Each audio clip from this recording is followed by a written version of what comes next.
Todos nosotros como seres humanos hemos sido creados como seres sociales. Todos nosotros buscamos pertenecer de una u otra forma.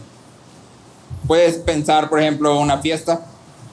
Nadie quiere llegar a una fiesta que es en chorichanclas, en corbata y traje. Porque todos te verían así como que, ay, ¿qué le pasa? O nadie quiere llegar a una fiesta que es formal en chorichanclas. Una vez recuerdo que estando en la universidad nos invitaron a la boda de una compañera de la universidad y pues ya nos pusimos de acuerdo todos y yo saqué mi traje, mi corbata, todo, también otro amigo que iba conmigo sacó su traje, todo. Llegamos a la boda y en la boda todos andaban en short, chanclas, playera, o sea, nada más éramos nosotros los que traíamos traje y las muchachas de ahí de la universidad los que traían vestido de fiesta. Sí, así vestido largo. Todos los demás andaban en tenis, chanclas, cachucha, sombrero vaquero. Llegas y te sientes así como que, ay, me sobrevestí para la ocasión. ¿Sí? O sea, no pertenezco aquí. Sí, como que no cuadro aquí. Y todos hemos tenido esta experiencia de llegar a un lugar al que sentimos que de una u otra forma no pertenecemos, ya sea por cómo nos vestimos, por cómo hablamos, por los temas de los que se hablan, ¿sí? O por algún comentario que alguien dijo. Para los lectores de Pedro, ¿sí? Esta es la experiencia de todos los días. No es algo que sintieron una vez, así de vez en cuando, sino que todos los días para los lectores de Pedro era un constante vivir en un no pertenezco aquí. Durante los primeros siglos de la historia de la iglesia, los incrédulos, los que no creían, veían a los cristianos con sospecha y con hostilidad. Los cristianos eran llamados ateos. Los cristianos eran los ateos del mundo grecorromano. Y eran también llamados los aborrecedores de la humanidad, los que odian a la humanidad. ¿Por qué? Porque se negaban a honrar a los dioses que toda la cultura honraba.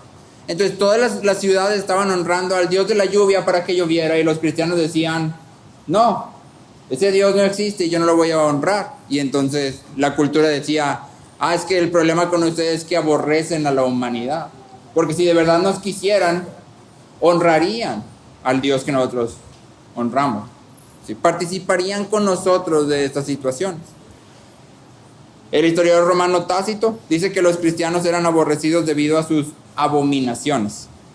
Otro autor que se llama Suetonio, no sé por qué les ponen estos nombres, apoyaba a Nerón cuando Nerón comienza la persecución de cristianos. Decía que los cristianos eran una clase de personas movidas por una nueva y maliciosa superstición. Y decía que lo correcto era perseguirlos y matarlos. Eso era lo correcto. Sí. Y no había ningún argumento de que los cristianos hicieran algo malo, era simplemente porque no se conformaban a la cultura que los rodeaba. Han pasado 2000 años y si tú eres creyente te vas a dar cuenta que en realidad no ha cambiado mucho la situación. Seguimos siendo llamados aborrecedores de los hombres cada vez que tú y yo nos levantamos para proclamar con fidelidad lo que la palabra dice. Se nos sigue acusando de que somos intolerantes y que odiamos a las personas cuando decimos es que Dios habla de esto y lo dice así y esto es lo que deberíamos de hacer. Y entonces en estos dos versículos Pedro aborda una pregunta y es, ¿cómo debemos de vivir en medio de una cultura que aborrece a los creyentes? ¿Cómo deberíamos de vivir como cristianos en medio de una cultura que aborrece a los que creen que existe un solo Dios verdadero? Es decir, Dios. Porque en realidad solo existe un Dios verdadero.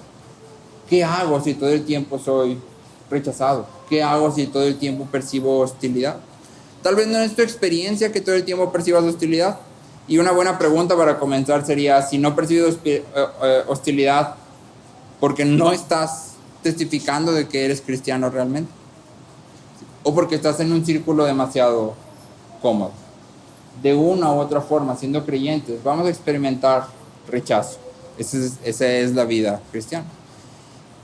Pedro propone ante esta situación, 1, abstenerse de las pasiones, 2, vivir antojablemente, y 3, hacer todo esto a fin de que Dios sea glorificado. ¿Cómo vivimos en medio de una cultura que nos rechaza? 1, nos abstenemos de las pasiones. 2, vivimos antojablemente. Y 3, lo hacemos todo para la gloria de Dios. Entonces vamos a tratar de desmenuzar estas 3 ideas. ¿Sí? 1, abstenernos de las pasiones. 2, vivir antojablemente. Y 3, hacer todo esto para la gloria de Dios. ¿Sí? Vamos a empezar por abstenernos de las pasiones. Ser humano significa ser fundamentalmente una criatura que ama y desea. Ser humano es amar y desear. Todos tenemos ciertos deseos y todos amamos ciertas cosas. Lo que es de vital importancia para ti y para mí al comenzar esta porción es preguntarnos, es poder discernir qué tipos de deseos nos están controlando. Aquello que tú y yo amemos, aquello que tú y yo deseemos, es lo que nos controla.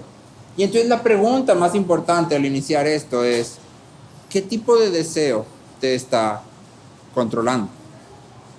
No existe el ser humano que no desea algo. Todos deseamos algo, todos amamos algo. ¿Qué amas? ¿Y qué deseos están gobernando tu vida y tus acciones y tus decisiones? En los términos más claros, Pedro dice que los deseos de la carne, las pasiones carnales, combaten contra nuestra alma. Te lo pongo de otra manera. Los deseos carnales tienen un objetivo. Los deseos carnales quieren matarte. Los deseos carnales te quieren matar. Ese es su objetivo. En Romanos 8:13, Pablo dice, porque si ustedes viven conforme a la carne, habrán de morir. Pero si por el Espíritu hacen morir las obras de la carne, vivirán. Nota entonces el énfasis. Hay solo 2 formas de vivir en este mundo. No hay más. Hay solo 2 formas de vivir en este mundo. Si sigues los deseos de tu carne, vas a morir. Eso es lo que los deseos de tu carne quieren hacer. Te quieren matar. Si sigues los deseos de tu carne, vas a morir. O si por el Espíritu los haces morir, entonces vas a vivir. Solo hay 2 formas de vivir. Es como la ley de la selva. Es matar o morir. No hay nada en medio. Es matar o morir. Nadie de nosotros es neutro. Justo ahora que estás sentado en esta silla y que estás escuchando esto, o estás haciendo morir los deseos de tu carne, o estás siendo asesinado por tus deseos. Es una muerte lenta, pero finalmente es muerte. Nadie es neutro. O estás haciendo morir los deseos de tu carne, o los deseos de tu carne te están efectivamente matando. Aquello que deseas determina tu destino eterno. Aquello que deseas determina tu destino eterno. Y entonces vuelvo a hacerte la pregunta que te hacía al inicio. ¿Qué deseas? Cuando observas en tu corazón, ¿qué es lo que estás buscando? ¿Qué es lo que gobierna tus decisiones? Porque aquello que deseas determina tu destino eterno. Puede parecer extremo ponerlo así, pero es justamente lo mismo que Cristo enseña. ¿Te acuerdas de la parábola del sembrador? Cristo habla de un sembrador que va pasando y arroja la semilla, y luego dice que algunas de las semillas caen en el camino, otras caen entre las piedras, otras caen entre espinos y unas caen en la buena tierra. ¿Te acuerdas que cuando Jesús interpreta la parábola, dice lo que significa? Cuando habla acerca de la semilla que cae entre espinas, Jesús dice que esta semilla que cae entre espinos se refiere a las palabras, a las personas que escuchan la palabra, pero las preocupaciones del mundo y el engaño de las riquezas y los deseos de las demás cosas entran y ahogan la palabra y se vuelve estéril. ¿Te fijaste? Son las preocupaciones del mundo, el engaño de las riquezas y los deseos de otras cosas los que ahogan la palabra de manera que se vuelve estéril. Puedes escuchar la palabra, pero si tus deseos están en otro lado, efectivamente estás muriendo.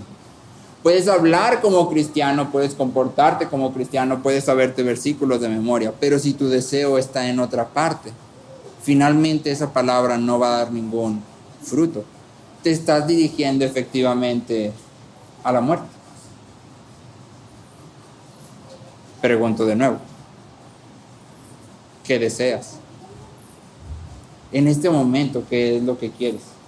Hay una pregunta fácil que puedes contestar o una frase fácil que puedes completar, y es, si tan solo mi vida sería mejor. ¿Qué va en ese si tan solo? Si tan solo mi vida sería mejor. Eso que pongas ahí, eso que venga a tu mente, eso es lo que deseas. Eso es lo que realmente estás buscando. En 1 Timoteo 6:9, Pablo dice, pero los que quieren enriquecerse caen en tentación y lazo y en muchos deseos necios y dañosos que hunden a los hombres en la ruina y la perdición. Dice, los que quieren enriquecerse. ¿Qué desean estas personas? Riquezas. Dice, los que desean riquezas caen finalmente en perdición. Entonces, la primera pregunta que tú y yo deberíamos de hacernos es, ¿cómo puedo discernir si mi deseo, es decir, tan solo es un deseo carnal o no? Porque en sí mismo desear no es malo. Dijimos que ser humano es desear. Es algo que Dios ha puesto en nosotros. Desear en sí mismo no tiene nada de malo. El punto es qué estamos deseando. Y entonces la primera pregunta que deberíamos de responder es, ¿qué es un deseo carnal? ¿Cómo sé si lo que estoy deseando, si mi tan solo es carnal o no? ¿Cómo sé si me está llevando a la muerte o si debería de matarlo? En Efesios 4:22, Pablo llama a estos deseos engañosos. Y Pedro, en el capítulo 1, versículo 14, dice, no se conformen a los deseos que tenían antes en su ignorancia. Sí, son deseos que nacen de la ignorancia y que buscan engañarnos. Los deseos carnales son deseos que nacen de la ignorancia y que buscan engañarnos. ¿En qué sentido nos engañan? ¿Qué es lo que ignoramos? Nuestros deseos carnales nos engañan haciéndonos creer que podremos encontrar fuera de Dios satisfacción, felicidad, plenitud, vida. Por eso son engañosos. Nos hacen creer que fuera de Dios vamos a poder encontrar felicidad, plenitud, vida, satisfacción. ¿Sí? Nacen de ignorar la belleza, la majestad, la bondad de Dios. Nacen de ignorar que solo en Dios podemos encontrar aquello que necesitamos. Solo en Dios hay verdadera vida. Cada vez que tú y yo actuamos pensando, voy a buscar mi satisfacción y no me importa lo que Dios diga acerca de los límites de mis deseos, voy a conseguir satisfacer mis deseos a mi forma, en mi tiempo, a mi medida, sin someterme a la voluntad de Dios. Cada vez que tú y yo actuamos así, estamos efectivamente siguiendo las pasiones de nuestra carne. Y estamos entonces muriendo. Cada vez que transgredimos los límites impuestos por Dios para nuestra vida, aunque parezca que estamos viviendo, en realidad estamos muriendo. Cada vez que tú y yo ignoramos lo que Dios ha dicho para buscar lo que deseamos, estamos efectivamente caminando hacia nuestra propia muerte y destrucción. La pregunta es entonces, ¿qué debemos hacer con los malos deseos? Nota dos cosas. Uno, Pedro les está escribiendo a los creyentes. Y eso significa que dentro de los creyentes hay deseos carnales. Porque les está diciendo, absténganse de los deseos carnales. Es decir, existen dentro de ustedes. No van a desaparecer. Están haciendo guerra contra su alma. Y lo que ustedes deben de hacer es responder. Nota otra cosa. Solo estando en Cristo podemos combatir los deseos carnales. Fuera de Cristo, el destino ya está fijado. ¿A dónde vas? A la muerte. No hay otro destino más que ese. Pedro dice, absténganse de las pasiones carnales, y Pablo dice en Colosenses 3:5, hagan morir lo terrenal en ustedes. Hagan morir lo terrenal en ustedes. Esto es lo que la iglesia y los teólogos han llamado a través de toda la Biblia mortificar el pecado. A través de toda la historia de la iglesia esto se le ha conocido como mortificar el pecado. Ahora, mortificación para nosotros tiene un sentido de preocupación. Cuando dice estoy mortificado, generalmente quiere decir, ay, estoy muy preocupado. No, mortificar el pecado no es preocuparlo, es matarlo. Mortificación significa hacer morir. Esa es la definición de la palabra tal cual. ¿Sí? Y entonces, pon atención a lo que estamos hablando aquí. Porque cuando hablamos de pecado, generalmente tú y yo nos concentramos en las acciones. Creemos que el pecado son las cosas malas que hacemos. Pero ni Pablo ni Pedro están hablando de acciones. Están hablando de deseos. Pablo y Pedro no están diciéndote, deja de hacer eso. Están diciendo, mata los deseos pecaminosos. Es decir, vete hasta la raíz. No simplemente dejes de hacer cosas, sino mata el deseo que te lleva a hacer las cosas que sabes que no debes de hacer. ¿Sí? Entonces, mortificar el pecado significa hacer morir los deseos que nos llevan a pecar. Mortificar el pecado significa hacer morir los deseos que nos llevan a pecar. La mortificación es mucho como tratar de bajar de peso, si alguien aquí lo ha intentado. Llegas con la nutrióloga Francia a su consultorio y te das cuenta de que hay muchísimas razones por las que tienes sobrepeso. ¿Sí? Y el problema no son las papitas ni las galletitas, el problema eres tú. El problema eres tú. ¿Sí? Y entonces Franci, la nutrióloga Franci, te empieza a decir, no nada más no comas galletitas, sino te empieza a decir, ¿sabes qué? Vas a tener que levantarte temprano. Vas a tener que dormirte temprano y te voy a pedir que hagas 45 minutos de ejercicio al día y que tengas horarios en tu día. Te voy a pedir que comas a ciertas horas específicas y que comas ciertas cantidades específicas y entonces el problema, o sea, ya no nada más es, ya no comí galletitas y ya bajé de peso. No, es para poder bajar de peso. Tengo que cambiar completamente toda mi vida. ¿Sí? Y si alguna vez estás sentado con Franci, estás platicando y ya sale, no, es que la verdad yo sí como mucho cuando estoy estresado, cuando estoy ansioso. Ah, ok. Entonces el problema va más allá que simplemente ordenar. Hay un problema de ansiedad que en realidad es un problema del corazón. Y si quiero cambiar mi vida, y estamos hablando meramente de alimentación, voy a tener que abordar ese problema. La mortificación es muy similar. Implica cambiar por completo nuestra vida. Mortificar el pecado implica cambiar por completo nuestra vida. De la raíz hacia afuera. ¿Sí? John Owen dice, si el pecado es sutil, vigilante, fuerte, y está siempre acechando para matar nuestras almas, y nosotros somos perezosos, negligentes y necios, ¿qué resultado podemos esperar? Si el pecado es sutil, vigilante y siempre está acechando para matar nuestras almas y nosotros somos perezosos, negligentes y necios, ¿qué va a pasar? Es como si me subiera yo a boxear con el campeón de peso completo de box. ¿Qué estoy esperando que pase? Desde el momento en que pisé, que me puse los guantes, que dije que sí lo hacía, ya había perdido. Ya me esperaba algo malo. Es exactamente lo mismo. ¿Cómo mortificamos el pecado? Esa sería la pregunta que todos nos deberíamos estar haciendo en este momento. Ok, sí, ya entendí que hay que hacerlo y que hay que hacerlo rápido, eficiente, diligente y con todo el ímpetu del mundo. Pero ¿cómo se hace? Okay, aquí hay 4 pasos para mortificar el pecado. Lo que nunca va. Te voy a dar 4 pasos para mortificar el pecado. No te emociones, no son lo que piensas. ¿Sí? Son lo que necesitamos, no son lo que piensas. ¿Sí? Número 1, aborrece tu pecado. Aborrece tu pecado. Debemos sentir la magnitud de nuestro pecado. Si no hemos sentido el hedor y lo repugnante de nuestro pecado, si pasamos sobre nuestro pecado simplemente con, ay Señor, perdóname, ya, perdón, ya no lo vuelvo a hacer.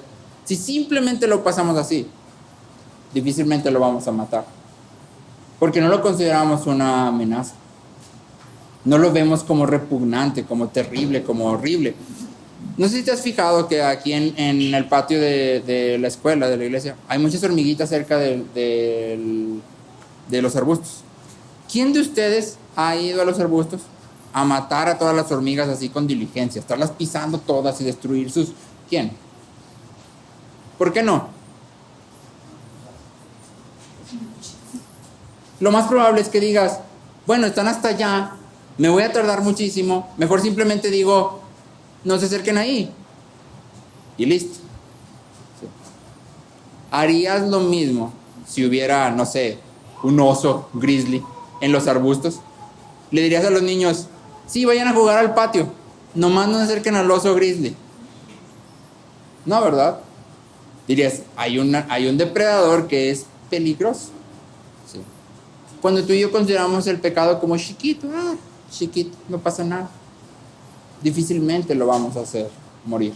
Y entonces lo primero que tenemos que hacer es aborrecer nuestro pecado. En el Salmo 38, versículos 4 al 8, el salmista dice, en mis huesos no hay salud a causa de mi pecado.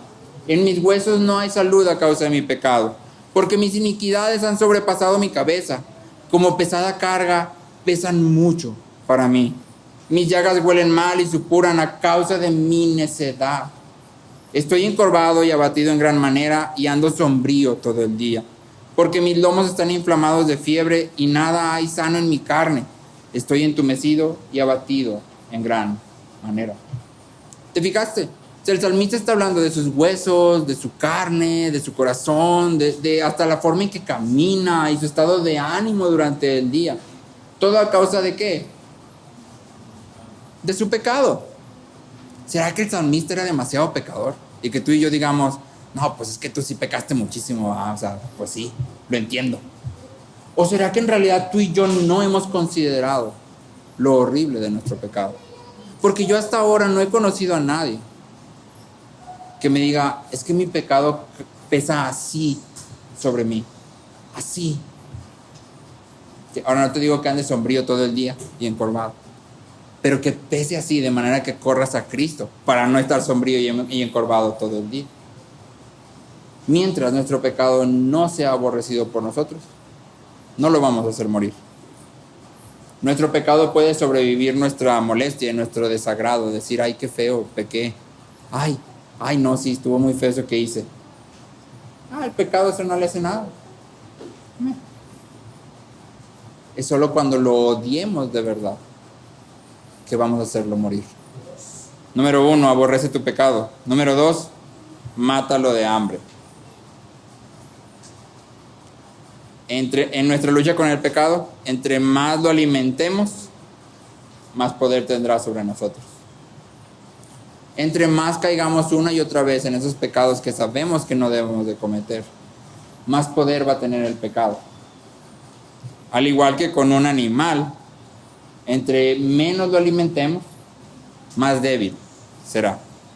Santiago 4:7 dice, resistan pues al diablo y huirá de ustedes. Resistan y huirá. No lo alimentes, no lo consientas, no caigas en él. Sí. Entonces, número 2, mátalo de hambre. Número 3, arrincónalo. Arrincona a tu pecado. El pecado, como cualquier otro enemigo, florece entre sus aliados. Puedes pensar en insatisfacción, en cansancio, en desánimo, ¿sí? En falta de gratitud. Debemos privar al pecado de oportunidades. Debemos de considerar los detonantes que nos llevan a pecados específicos. Pueden ser tal vez emociones desmedidas. Puede haber que haya alguna emoción desmedida que te lleva tal vez a enojarte demasiado y a explotar. O puede haber una emoción desmedida que te lleva al otro sentido y es, no tengo ganas de hacer absolutamente nada hoy y ni siquiera me levanto de la cama. También eso sería una emoción desmedida, ¿sí? O pudieran ser tal vez malos hábitos. La lujuria es grandemente debilitada cuando no puede apelar a la fatiga, a la necesidad emocional, a la soledad o a la vergüenza. Cuando quitamos esto, la lujuria difícilmente va a entrar en nosotros. Es más difícil caer en envidia cuando estás empapado en agradecimiento de lo que Dios ha hecho. Es más difícil que explotes en enojo cuando pasas tu tiempo con personas que son realmente bondadosas y compasivas. Cuando tú y yo queremos luchar con el pecado, implica que tenemos que cuidar todo en nuestras vidas. Implica que vamos a tener que considerar nuestras horas de sueño, nuestro tiempo de ejercicio, nuestra alimentación, nuestra vida emocional, nuestra vida social. Somos seres, como se dice, almas encarnadas o cuerpos con alma. Es decir, nuestra alma y nuestra carne están entrelazadas. Lo que pasa en nuestro cuerpo afecta a nuestra alma y lo que pasa en nuestra alma afecta a nuestro cuerpo. Si tú no tienes un ritmo saludable de vida, de sueño, de ejercicio, de comida, va a haber pecados en los que vas a caer, sí o sí. Tu cuerpo también afecta a tu vida espiritual. La idea de que mi cuerpo no tiene nada que ver con mi vida espiritual es totalmente falsa. Mi cuerpo ha sido creado para Dios y también debe de responder a aquel que es mi Señor. ¿Sí? Entonces, cuando hablamos de arrinconarlo, hablamos de considerar todo en tu vida, ¿sí? Y de deshacerte de lo que sabes que no pertenece y de poner lo que sabes que deberías de poner. Y por último, abrúmalo. Abruma al pecado al considerar constantemente el amor de Dios manifestado a tu vida. Abruma a tu pecado al considerar constantemente el amor de Dios manifestado a tu vida. El Evangelio nos asegura que aún en medio de nuestro pecado, Dios no nos abandona. Cuando hemos perdido la paciencia con nosotros mismos, Dios no pierde la paciencia con nosotros. Él ha perdonado nuestros pecados. Mediante la vida, muerte y resurrección de Cristo, tú y yo hemos sido perdonados. El pecado ya no puede acusarnos delante de Dios. El pecado no puede condenarnos. Es la bondad de Dios lo que nos da la fuerza para mortificar el pecado. Es al considerar todo lo bueno que Dios ha sido hacia nosotros, que tú y yo vamos a encontrar el ímpetu para hacer morir el pecado. Policarpo, que fue, según lo que sabemos, el último discípulo del apóstol Juan, muere más o menos a los 86 años. Y muere porque es atrapado por las autoridades y se le pide una sola cosa.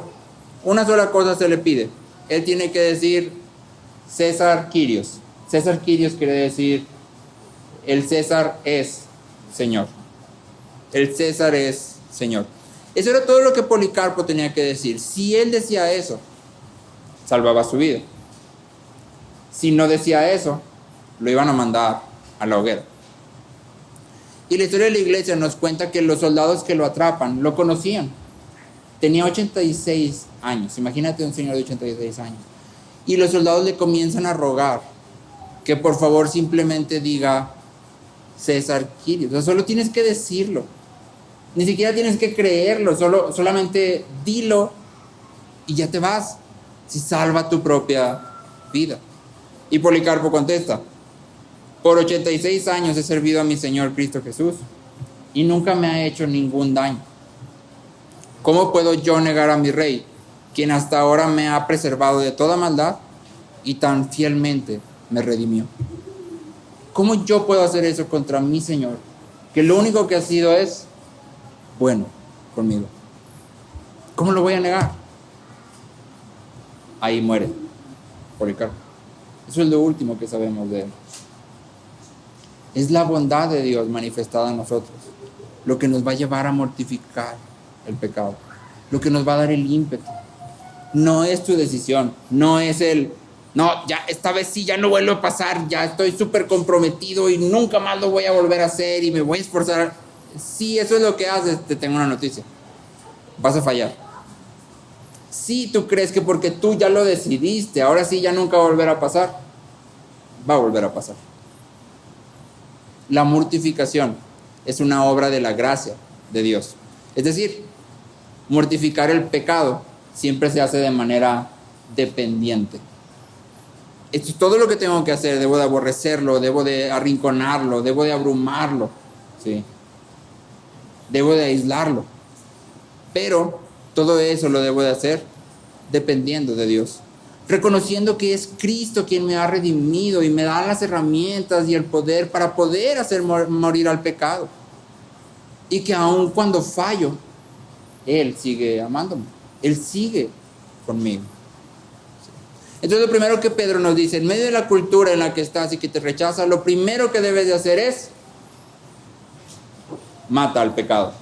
Mata a tus deseos pecaminosos. Eso es lo primero que debes de hacer, mata a tus deseos pecaminosos. Lo segundo que Pedro nos llama es a vivir irreprochablemente. Si Pedro dice, en segundo lugar, tú debes de vivir irreprochablemente. Nuestras Biblias traducen esto como irreprochable, como ejemplar, como moral, como bueno. Pero en realidad Pedro usa una palabra muy específica que significa bello o antojable. Pedro está diciendo, ustedes deben de vivir una vida bella, una vida que sea antojable para los que están a su alrededor. ¿Sí? Debe de ser bella, aun cuando no todos alrededor tuyo la consideren bella. Debe de ser bella primeramente a los ojos de Dios. Pregunta para ti y para mí. ¿Es tu vida bella? ¿Es tu vida bella? Cuando tus hijos ven la forma en que vives, dicen, wow, es una manera hermosa de vivir. O sea, eso es algo bello.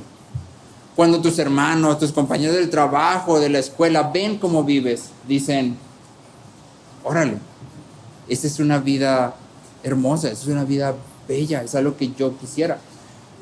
Como humanos estamos configurados para ser atrapados por la belleza. Es por eso que existe el arte, la música, las pinturas, porque estamos configurados así. Y es por eso que nos atrapan. Porque en cierta forma somos llamados por la belleza. ¿Es tu vida bella? Ojo aquí, una vida bella no depende de las situaciones a tu alrededor. Una vida bella no depende de lo que está pasando a tu alrededor. Una vida bella es la que se vive en Cristo en medio de las dificultades y el sufrimiento. Esa es una vida bella. Una vida bella es la que se vive en Cristo en medio de las dificultades y el sufrimiento. Una vida bella es la que está llena de gozo, deleite, paz, satisfacción, bondad y compasión en medio de la tribulación. No cuando no hay tribulación, sino en medio de la tribulación está llena de gozo, deleite, paz, satisfacción, bondad y compasión. Esa es una vida bella. ¿Es tu vida bella? Te hago una segunda pregunta. ¿Conoces a alguien cuya vida sea bella? ¿Conoces a alguien que cuando lo veas digas, wow, o sea, su vida es realmente hermosa? La veo y es algo, tiene algo que yo quisiera tener. Hay algo que me atrae. Yo puedo pensar en al menos dos personas que no están aquí hoy para no hablar de nadie de aquí, que considero que sus vidas son bellas. A una la he visto a la distancia. Ya les he contado la historia y la vida sigue viva de Joni Eareckson Tada. ¿Recuerdas de Joni Eareckson? Joni Eareckson es esta muchacha que había crecido en una familia cristiana hasta que un día tiene un accidente y queda cuadraplégica. Joni solo puede mover de su cabeza para arriba. Todo lo que puede mover. Después de muchos años, a Joni le detectan cáncer de mama. Y tiene por lo mismo de la cuadraplegia, tiene dolores muy fuertes en sus huesos y en sus músculos. Pasa por el cáncer de mama, entra a remisión, que es cuando ya está. Y después de un tiempo, le detectan otra vez cáncer. Conforme ella ha envejecido, los dolores se han hecho más fuertes, según lo que ella misma cuenta. Cada vez el dolor es más intenso.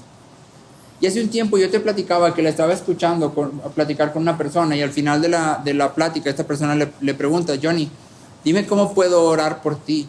¿Cómo toda la gente que está escuchando esta conversación puede orar por ti? ¿Qué es lo que quieres que pidamos por ti?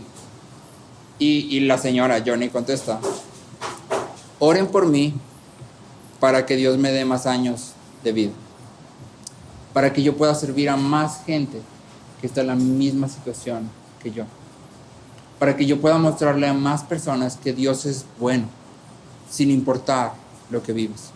Si yo hubiera sido Johnny, yo hubiera dicho, dile a Dios que ya me lleve, por favor. Pero la vida de Johnny es una vida bella. Ella no está pensando en, ya quiero que este dolor se acabe. Ella sabe que el dolor se va a acabar, esa es su esperanza. Pero dice, mientras pueda servir a otros, que Dios me dé más vida para hacerlo.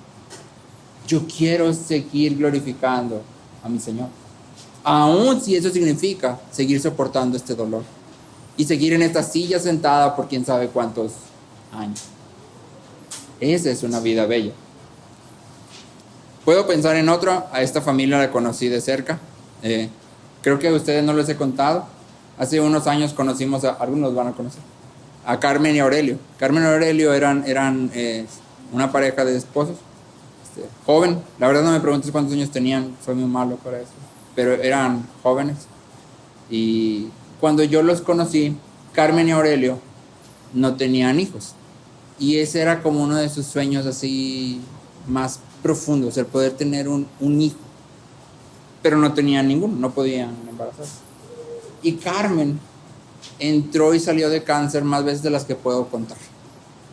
Iba y venía entre cáncer de esto, cáncer de aquello, y luego de repente era como que tengo cáncer de esto, y luego Dios, milagrosamente el cáncer desapareció, pero luego al año otra vez apareció, y realmente era una montaña rusa.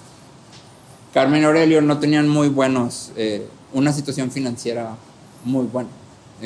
Aurelio vendía algodones, tenía su triciclo de algodón, hacía sus algodones y luego ponía su palo y se iba a vender algodones. En todo el tiempo que yo los conocí, nunca jamás escuché una sola palabra de queja. Yo nunca escuché a ninguno de los dos decir, es que no sé por qué me vuelve a dar cáncer por 8ª vez. Sí. O yo no sé por qué Dios no nos da más dinero. Ni una sola vez los escuché quejarse de nada. De nada. Al contrario, siempre que ibas con ellos era platicar y era... Estuve leyendo la Biblia ayer y no sabes, vi esto y me aprendí esto y hice esto. O el otro día fui al seguro a llevar a Carmen a la quimio y había una señora al lado mío y le empecé a compartir y aceptó a Cristo y esas eran las pláticas con ellos. Al final ya de la vida de Carmen falleció, se embaraza y tienen un hijo. Pero Carmen solo conoce a Abraham como 4 meses tal vez. Es todo lo que pudo ver a su hijo. Y entonces imagínate eso. Tú y yo muchas veces vivimos persiguiendo nuestros sueños y nuestros deseos, creyendo que nos van a hacer felices. Desde que yo conocí a Carmen y Aurelio por muchos años, todos sabíamos, yo sabía y todos sabían y Dios sabía, que uno de sus sueños era tener un hijo. Pero cuando dices, mi anhelo es tener un hijo, no te refieres a, ya salió el niño. Bueno, ya listo, adiós niño. Nadie piensa así. Es tener un hijo y criarlo y verlo crecer y estar con él. Y eso es lo que realmente queremos. Bueno, Carmen tuvo un hijo, al que conoció nada más por 4 meses. Yo realmente no sé si Abraham se acuerda de Carmen. No tengo ni la menor idea. Pero aun cuando Carmen tuvo a su niño, sabiendo que iba a fallecer pronto, nunca se quejó. Nunca la vi renegar con Dios. Porque sería muy fácil decirle, Dios, ¿para qué me das un hijo cuando ya me voy a morir? Y sin embargo, ella nunca se quejó. Una vida bella no depende de las situaciones a tu alrededor. Puedes estar viviendo lo más terrible y lo más horroroso del mundo y aún seguir viviendo una vida bella. Puedes estar pasando por el dolor más profundo y aún seguir viviendo una vida bella. Porque la belleza de la vida no depende de lo que está alrededor, sino depende de en dónde se está viviendo la vida. Mientras nuestra vida sea vivida en Cristo, es una vida bella. Si está dando fruto que corresponde a estar en Cristo. Y entonces vuelvo a mi pregunta para ti. ¿Es tu vida bella? Porque estar en Cristo debería implicar que mi vida es bella. No porque las situaciones son hermosas, de hecho probablemente las situaciones sean terribles, sino porque en medio de ellas yo puedo vivir con gozo, paz, satisfacción, plenitud. Porque en medio de ellas yo tengo vida, porque estoy en Cristo. La pregunta obviamente sería, ¿cómo vivimos una vida realmente bella? ¿Cómo vivimos una vida que sea realmente bella? La primera ya te la dije. Número 1, ven a Cristo. No hay vida bella fuera de Cristo. Aún si consiguieras todos tus deseos y tus sueños, si estás fuera de Cristo, tu vida no sería bella, estaría hueca. Lo primero que tenemos que hacer para tener una vida realmente bella es venir a Cristo. El salmista dice en Salmos 16:11, en tu presencia hay plenitud de gozo, en tu diestra hay deleites para siempre. En tu presencia hay plenitud de gozo. ¿Cuánto gozo es ese? Todo el gozo. Y entonces cuando yo te digo ven a Cristo, no estoy llamando solo a aquellos que no son cristianos. No estoy llamando solo a aquellos que no han venido a Cristo, sino que estoy llamando a todos. Ven a Cristo todos los días. Ven a Cristo en medio de tus problemas, ven a Cristo en medio de la dificultad, ven a Cristo en medio del desánimo, ven a Cristo en medio de la tribulación, ven a Cristo en medio de todas las situaciones que vives, que no quisieras vivir.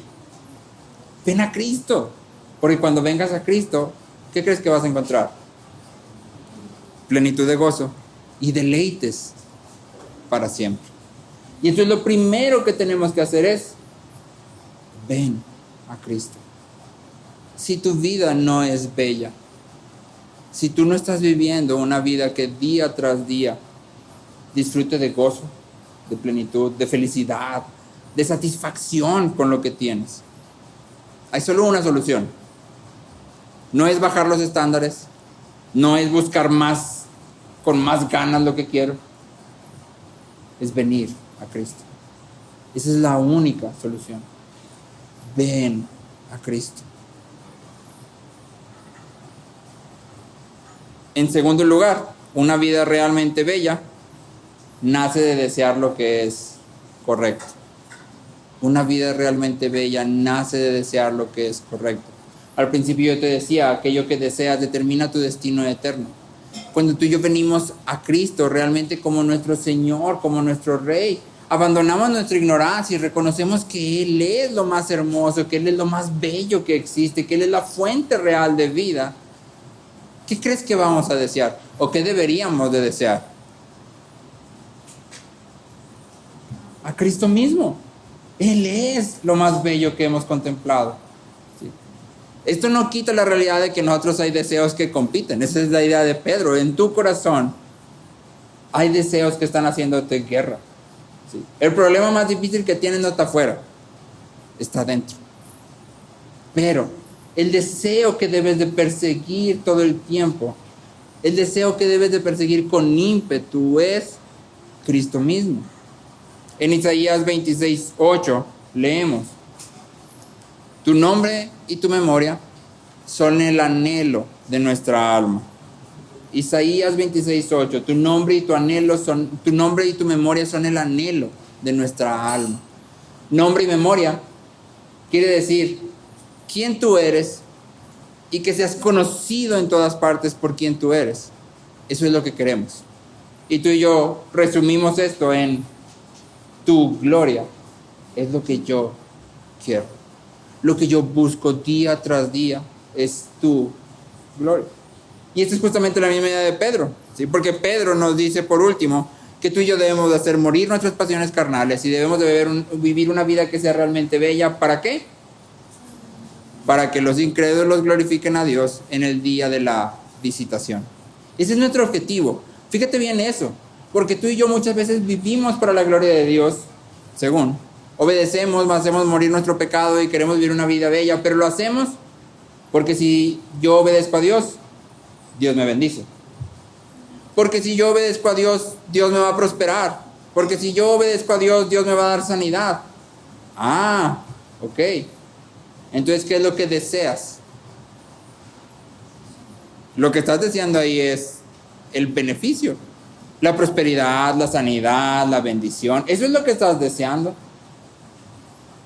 Y nuestro destino eterno no depende de nuestras acciones precisamente. Depende de nuestros deseos. Son nuestros deseos los que nos llevan a actuar. Entonces, aunque tú y yo hagamos cosas aparentemente buenas, si mi deseo está en otra parte, esas cosas aparentemente buenas no tienen ninguna utilidad. Pablo le dice a Timoteo que en los últimos tiempos va a haber hombres que van a utilizar la piedad como manera de beneficiarse. De hecho, dice de ganar cosas. ¿Sí? Y dice que el fin de los tales es destrucción. Es justamente esta misma idea. Tú y yo debemos hacer morir el pecado y deberíamos de vivir una vida bella, a fin de que Dios sea glorificado en el día de la visitación. Eso es todo lo que queremos. Eso es todo lo que queremos. Si al morir mi pecado y vivir una vida bella, Dios no me saca de la situación en la que estoy, no importa. No importa, porque yo lo que quería no era que Dios me sacara de este problema. Yo lo que quería y quiero es que Él sea glorificado. ¿Cómo va a ser glorificado? Como Él quiera. Él es Señor, yo no. ¿Sí? Ahora, ¿qué significa el día de la visitación? El día de la visitación puede significar dos cosas, puede hablar de dos cosas. El día de la visitación puede referirse tal vez a la salvación de ciertas personas. Es decir, la gente viene, ve que tú haces morir tu pecado y vive una vida bella, y vives una vida bella y entonces vienen a Cristo. ¿Sí? Y entonces glorifican a Dios. Podría ser que el día de la visitación se refiera a este día en el que estas personas vienen a Cristo a través de tu vida bella. ¿Sí? Por otro lado, y seguramente esta es la opción más acertada por la forma en que la frase día de la visitación se usa, se refiere a el día del juicio. Entonces Pedro lo que está diciendo aquí es, tú deberías de vivir una vida bella, haciendo morir tu pecado, para que en el día del juicio final, cuando los hombres vean que tú fuiste salvado, digan, pues sí, su vida mostró que él realmente confió en Cristo y yo no. Su vida testifica de que su fe fue genuina. Sus obras testifican de que realmente vivió en Cristo. Esto ya presenta una pregunta para ti y para mí. Si alguien viera una película de tu vida, hasta ahorita, en el punto en el que estás, ponle pausa ahí, y a alguien le diera una película de tu vida, desde el principio hasta hoy, ¿qué dirían? ¿Qué pensarían? Dirían, sí puedo ver que cree en Cristo, o sea, sí se nota que cree en Cristo. Si sus obras testifican de que ha puesto su fe en Cristo. O diría, pues iba a las reuniones, pero pues yo también fui a unas reuniones una vez, o sea, ¿qué dirían? Porque la idea de Pedro aquí es que cuando Dios venga a hacer juicio, nuestras obras también van a testificar de la justicia de Dios al hacer juicio. ¿Sí? Nuestras obras van a ser una forma en que Dios también va a ser vindicado en su justicia. Ningún incrédulo va a poder decir, pero le está salvando a él que era exactamente igual que yo. Sí, éramos exactamente igual que todos, pero al venir a Cristo deberíamos de ser radical y totalmente transformados, de manera que nadie pueda decir, pues vive igual que yo. ¿Cuál es la diferencia? Hace exactamente lo mismo que yo, porque él sí y yo no. Y la pregunta entonces para nosotros de aquí es, ¿cómo estás viviendo tu vida? ¿Cómo estás viviendo tu vida? En 1 Corintios 10:31, Pablo dice, 1 Corintios 10:31, entonces ya sea que coman, que beban o que hagan cualquier otra cosa, háganlo todo para la gloria de Dios. Háganlo todo para la gloria de Dios. Todo. ¿Cómo comes para la gloria de Dios? Espero que comas para la gloria de Dios, pero ¿cómo comes para la gloria de Dios? ¿Cómo organizas tu día para la gloria de Dios? ¿Cómo utilizas tu tiempo para la gloria de Dios? ¿Cómo respondes a cuando tus hijos, estás muy cansado y vienen tus hijos y te dicen, mamá, mamá, mamá, papá, papá, papá? ¿Cómo respondes a eso para la gloria de Dios? ¿Cómo respondes a cuando tu cónyuge no hace lo que tú quieres que haga y no te da lo que tú quieres que te dé? ¿Cómo respondes para la gloria de Dios? Como hijo, ¿cómo respondes a cuando tus papás te piden cosas que parecen ser totalmente injustas? Y que luego no te dejan que les expliques. Hijo, haz esto. No, papá, pero es que... No. Ya te dije, haz lo que te dije. Y ahí vas, el hijo todo enojado. Pues es que ni me deja hablar, pues es que ni me escucha, pues es que... ¿Cómo deberías de reaccionar? De manera que glorifiques a Dios. Si tu papá te dice, hijo, haz esto, ¿cuál sería una respuesta que glorifique a Dios? ¿Cómo trabajas en tu escuela o en tu trabajo? Los que son estudiantes, los que son trabajadores, ¿cómo lo haces para la gloria de Dios? Porque Pablo está hablando de cosas aquí que para ti, para mí pueden ser totalmente triviales. Comer y beber. Comer y beber. ¿Qué ser humano sobre la faz de la tierra no come y bebe? Todos comemos y bebemos. Todos. Y eso quiere decir que todo, absolutamente todo en nuestra vida debería de ser hecho para la gloria de Dios. Todo. No hay un área de tu vida que no deba estar dirigida y que no pueda estar dirigida hacia la gloria de Dios. Cómo te vistes, cómo te peinas, cómo hablas, qué ves en la televisión, en el cine, qué escuchas, es absolutamente todo. Todo.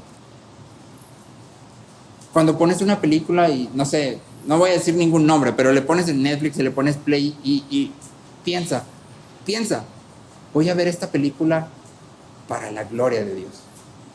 Y luego ya decides si poner el play o no, a ver si es cierto que cuadra la idea de verla para la gloria de Dios. Antes de que entres a Spotify a poner el play a la música, piensa, voy a escuchar este rolón para la gloria de Dios. Y luego ya le pones play a ver si sí cuadra. Sí.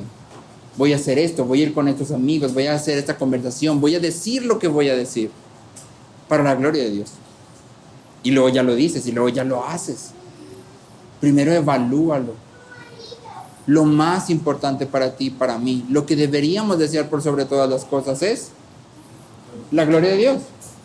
Y eso debería ser entonces lo que nos gobierna.